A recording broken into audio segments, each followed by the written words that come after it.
Getting your emails through to your recipients' inboxes can be a challenge.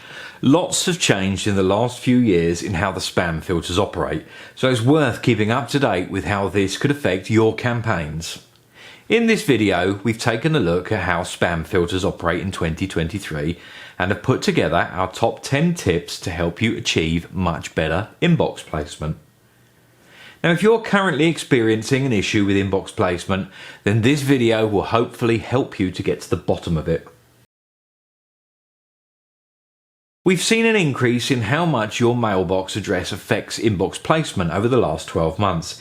If you're sending your email marketing out from a generic address such as sales at or marketing at, this alone might be enough to make sure your email ends up in the junk folder. This one has been quite significant for quite a while now, but over the last 12 months this has really come to the fore. Always send it from your name, a person at. This really does make a difference. Spam filters are now carrying out even more thorough checks on inbound emails. The subject headline really carries some weight here. Great importance is placed on the subject headline. Make sure it doesn't contain any spam phrases. Also try to avoid caps lock and exclamation marks. As nowadays most of us are viewing emails on mobile devices as the preferred option, then spam filters are penalising senders who are not optimising for mobiles. Images play the largest part here. If your images are too wide for smaller screens or if the file size is overly large, then it's highly likely this could be causing inbox junk issues for you. As a rule of thumb, keep your image width within 600 pixels and your file size underneath 100 kilobytes. In order to protect inboxes from phishing scams, junk filters have become really strict with identity verification. Phishing emails work by pretending to be somebody else. If you're using email marketing software, then your emails will be sent via your service provider's network, but will appear as being from you when they hit inboxes. This can mean that more scrupulous spam filters treat these with a degree of caution. The fix for this is to use domain verification. Your service provider will be able to help you with this, but basically it means adding a seal of authenticity by adding an SPF and a DKIM signature to your send. This is definitely one to watch and can often slip under the radar when carrying out your deliverability checks. The sender reputation is the percentage score that your sending server has. This score goes up or down depending on positive or negative actions when people are engaging with your emails. If that sender score starts to dip, then any future campaigns may start suffering from placement issues. You can check your sender score at resources such as senderscore.org.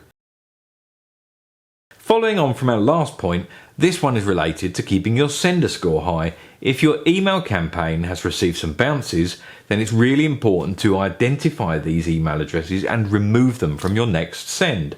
Not removing email addresses that bounce from your list is a surefire way to torpedo your sender reputation. Now, the good news is that any decent email marketing software will do all of this for you. This practice has been heavily targeted by spam filters over the last few years. Purchase lists are always full of generic and dead addresses and people that didn't ask to be added. All of these are heavily penalised now by spam filters. Nowadays, just one mailing to a mailing list of this type can result in your domain being heavily penalised or even blacklisted. This is a big deal. Don't buy lists. They are bad news for deliverability. Again, this one is easily missed but really does have an effect. In the drive to stand out in the inbox, it's tempted to draw attention to your subject headline with capitalized phrases or text or symbols such as exclamation marks. Spam filters are looking for senders that are using this and can contribute to your mailer being consigned to the spam folder. This one makes a huge contribution to keeping your mailing list clean. If you are using a sign-up form on your website, then this can easily become polluted with rogue addresses from bots. If your sign-up process isn't protected against this, then it can render your entire list useless. The tried and tested method to stop this happening is to use a double opt-in sign-up process. This means adding a stage to your sign-up process of asking the user to enter their email address, and when they receive an email, they click on that email and then their address is added. This is a fairly bulletproof way of verifying that the email address wanting to be added to your list is both a real person and it's valid. This one has become a really big deal over the last year, and if people aren't interacting with your mailer and not reading, then it can cause even more of your next mailer to go into the spam filter. Gmail recommend that you should remove people who are not interacting after a period of 150 days of inactivity. Okay, that rounds our top 10 tips for avoiding the junk filter in 2023. Hopefully this gave you some pointers to try with your next marketing campaigns. Thank you very much for watching, and I hope you found this video useful, and don't forget to like and subscribe.